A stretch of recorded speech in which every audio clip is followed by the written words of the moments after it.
Hop là.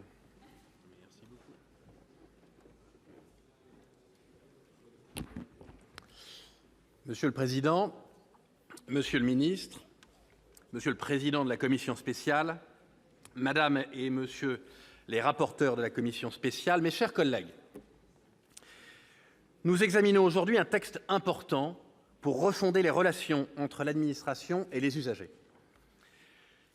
Son importance ne tient pas tant dans ses dispositifs, parfois modestes, j'en conviens, madame la rapporteure.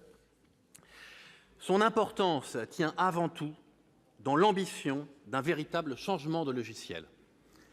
Je dirais même d'un changement de culture à tous les niveaux de l'administration. Ça fait des années que nous essayons d'instaurer une culture de la confiance entre les administrations, les citoyens et les entreprises. Ça fait des années que nous essayons de rompre avec la maxime classique de La Rochefoucauld, selon laquelle la bonne administration doit être un mystère caché au regard du peuple. Au contraire, la bonne administration au XXIe siècle, c'est une administration responsable, une administration ouverte, une administration diligente et respectueuse des intérêts des forces vives de la nation. Le gouvernement, monsieur le ministre, a le mérite de prendre ce problème de front. Sans confiance, il ne peut y avoir ni sécurité juridique, ni croissance économique, et surtout pas d'unité nationale. Je voudrais souligner ici que la volonté d'ouverture du gouvernement a été admirablement accompagnée, voire parfois précédée, par le Sénat. La commission spéciale du Sénat, c'est l'honneur de son président Jean-François Husson et de ses rapporteurs Pascale Gruny et Jean-Claude Luche, a en effet été à l'initiative de nombreux amendements pragmatiques de clarification, de précision ou tout simplement de suppression des dispositions les moins pertinentes. Je regrette seulement que cette volonté d'efficacité et de bon sens ait peut-être été poussée un peu loin sur la partie du texte relative à l'évaluation, puisque la quasi-totalité, vous l'avez dit, monsieur le rapporteur, des dispositifs ont été supprimés. Si une rationalisation était effectivement nécessaire, on peut déplorer que la nouvelle méthode d'évaluation du titre 3 soit considérablement affaiblie, pour ne pas dire anéantie.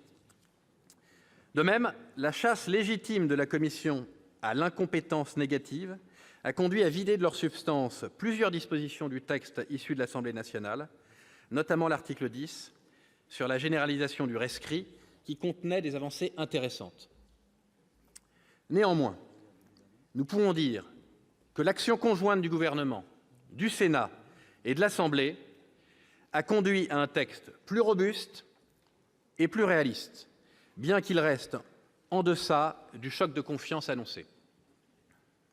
Je pense notamment aux petites entreprises, que l'action du Sénat a néanmoins permis de mieux prendre en compte, en limitant notamment la durée cumulée des contrôles administratifs sur les très petites entreprises à 6 mois sur une période de 3 ans.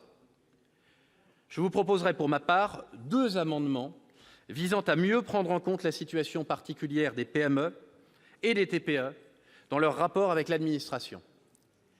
Les grandes entreprises ont davantage de moyens pour traiter la complexité. Nous devons redoubler d'attention pour les plus petites qui ne le peuvent pas et qui sont si essentielles à notre économie. Je pense également à des problèmes plus structurels, celui de l'inflation et de l'instabilité normative, qui sont une composante essentielle du manque de confiance des usagers envers l'administration. L'instabilité est concernée par le projet de loi avec le certificat d'information, les possibilités de cristallisation de la norme, les différents types de rescrits. L'inflation normative, autre serpent de mer, est quant à elle presque absente de ce texte. Alors que les débats débutent sur le projet de révision constitutionnelle, je crois que cette problématique gagnerait à être abordée plus sereinement, avec l'idée d'un meilleur pilotage de l'activité normative, sans remettre en cause les droits constitutionnels du Parlement. La confiance entre le gouvernement et le Parlement est aussi essentielle à une République moderne que celle entre l'administration et l'usager, monsieur le ministre. Enfin, troisième point de vigilance, vous devrez, monsieur le ministre, faire preuve de courage et d'ambition. Ce texte appelle de nombreuses expérimentations. de nombreuses habilitations, de nombreux décrets d'application et autres exigences d'évaluation. En un mot, une grande responsabilité pèse sur le gouvernement et les administrations pour faire de ce texte et de ses grands principes une réussite concrète et tangible. L'adoption de ce texte ne doit pas être une fin en soi, mais le début d'une nouvelle logique pour l'administration qui sera largement responsable de son échec ou de son succès. L'administration devra mériter la confiance que le législateur et l'ensemble des Français placeront en elle pour simplifier et améliorer leur quotidien. Le droit à l'erreur était une promesse de campagne du président de la République. Une campagne placée sous le signe de la confiance. Mais la confiance ne se décrète pas, elle se construit patiemment, brique par brique. Elle se mérite au quotidien. Si, pour paraphraser Gustave Le Bon, ce sont les bâtisseurs de confiance qui mènent l'histoire, le groupe Les Indépendants, République et Territoires participera volontiers à cet effort pour construire une France réconciliée, plus confiante et plus unie.